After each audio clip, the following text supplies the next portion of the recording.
नमस्कार दोस्तों, आज के इस वीडियो में आपका स्वागत है। आज हम लॉ ऑफ टॉर्ट्स एक बहुत ही महत्वपूर्ण मैक्सिम पर चर्चा करने जा रहे हैं जिसका नाम है वोलेंटी नॉन फिट इंजूरिया।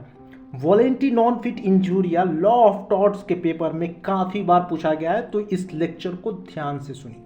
और यदि आप मेरे चैनल पर नए हैं तो मेरे चैनल को सब्सक्राइब करें।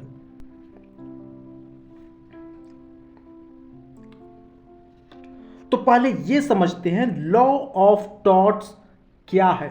अगर कोई व्यक्ति कोई ऐसा काम करता है जिससे किसी और को चोट पहुंचती है, नुकसान होता है, तो वह व्यक्ति उत्तरदायी होता है, लायबल होता है उसे हर्जाना देने को, उससे कंपनसेट करने को। लेकिन क्या हमेशा ऐसा होता है? तो आंसर होगा नहीं। कभी कभी नुकसान होने के बावजूद भी हर्जाना नहीं दिया जाता है, क्योंकि लॉ ऑफ टॉर्ट्स में कुछ डिफेंसेस भी दिए गए हैं। इसी में से एक काफी महत्वपूर्ण डिफेंस है वोलेंटी नॉन फिट इंजूरिया। तो चलिए वोलेंटी नॉन फिट इंजूरिया को अच्छे से समझ लेते हैं। तो इसका मतलब होता है जो व्यक्ति किसी जोखिम को स्वेच्छा से स्वीकार करता है तो उसे हुई चोट के लिए वह किसी और को दोषी नहीं ठहरा सकता। तो चलिए एक उदाहरण से समझते हैं। मान लीजिए कोई व्यक्ति बंजी जंपिंग कर रहा है, उसने फॉर्म साइन किया, उसे जोखिम के बारे में बताया गया और फिर उसने खुद अपनी इच्छा से उस खेल में हिस्सा लिया। अब अगर कूदते समय उसके पैर में चोट लग जाती है तो क्या बाद में वह आयोजकों पर केस कर सकता है? नहीं, वह केस नहीं कर सकता है, क्योंकि उसने रिस्क को पहले ही जानकर कंसेंट दे दी थी। एक और उदाहरण देखिए। मान लीजिए कि ए के पास एक बाइक है जिसकी ब्रेक खराब है और बी को यह पता होती है, इसके बावजूद बी ए के बाइक पर बैठता है। रास्ते में ब्रेक फेल हो जाती है और दोनों को चोट लग जाती है। तो अब क्या होगा? अब बी ए से हर्जाना मांगेगा?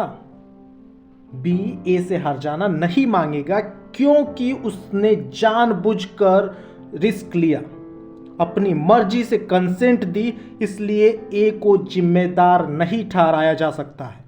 अब देखते हैं essentials of volenti non fit injuria. तो पहला एसेंशियल है प्लेंटिफ को जोखिम की जानकारी होनी चाहिए, और दूसरा एसेंशियल है प्लेंटिफ ने उस जोखिम को स्वेच्छा से स्वीकार किया हो।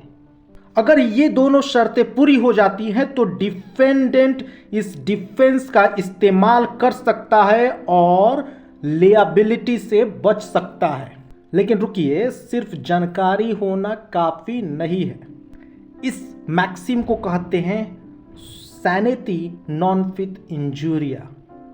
इसका मतलब होता है केवल जोखिम की जानकारी होना पर्याप्त नहीं है, कंसेंट और नॉलेज दोनों जरूरी है। बिना कंसेंट के सिर्फ नॉलेज हो तो डिफेंस लागू नहीं होगा। तो इसका बर्डन ऑफ प्रूफ किस पर आएगा?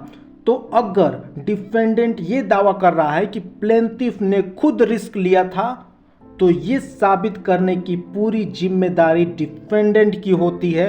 उसे साबित करना होगा कि प्लेंटिफ को पूरी जानकारी थी, प्लेंटिफ ने स्वेच्छा से रिस्क स्वीकार किया और उसे रिस्क की गंभीरता का भी अंदाजा था। तो आप सोच रहे हैं कि कंसेंट क्या है? What is consent? कंसेंट का मतलब है पूरी जानकारी के साथ बिना दबाव के दी गई सहमति। अगर कोई कंसेंट धोखे से, डर से या अधूरी जानकारी के आधार पर दी गई है तो वो वैलिड नहीं मानी जाएगी। तो इसको एक केस लॉ के माध्यम से समझते हैं। वो बहुत फेमस केस है, हॉल वर्सेस ब्रुकलैंड्स 1932। इस केस में एक व्यक्ति कार रेस देखने गया। रेस के दौरान दो कारें टकरा गई और एक कार उछल के दर्शकों के बीच में गिर गई, जिससे प्लेंटिफ को चोट लग गई। अब कोर्ट ने क्या कहा? कोर्ट ने कहा चूंकि वो खुद रेस देखने गया था और उसे पता था कि इसमें रिस्क हो सकता है, इसलिए उसने स्वेच्छा से उस खतरे को अपनाया था, तो उसे कंपनसेशन नहीं मिलना चाहिए, तो अंत में यही हुआ, उसे कॉम्पनसेशन नहीं मिला। तो देखिए, difference between voluntary non fit injuria and contributory negligence. Voluntary non fit injuria में क्या होता है, रिस्क को स्वेच्छा से स्वीकार किया गया होता है। तो इसमें क्या होता है, डिफेंडेंट पूरी तरह लियाबिलिटी से बच जाता है।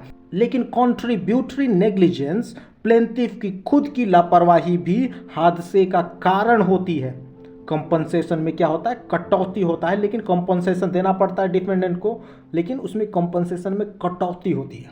यानी कि वॉलेंटरी नॉन फिट इंजूरिया पूरा डिफेंस है और कंट्रीब्यूटरी नेग्लिजेंस पार्शियल डिफेंस है। इसको याद रखिएगा, कंट्रीब्यूटरी नेग्लिजेंस पार्शियल डिफेंस है, वॉलेंटरी नॉन फिट इंजूरिया पूरा डिफेंस है, फुल डिफेंस है।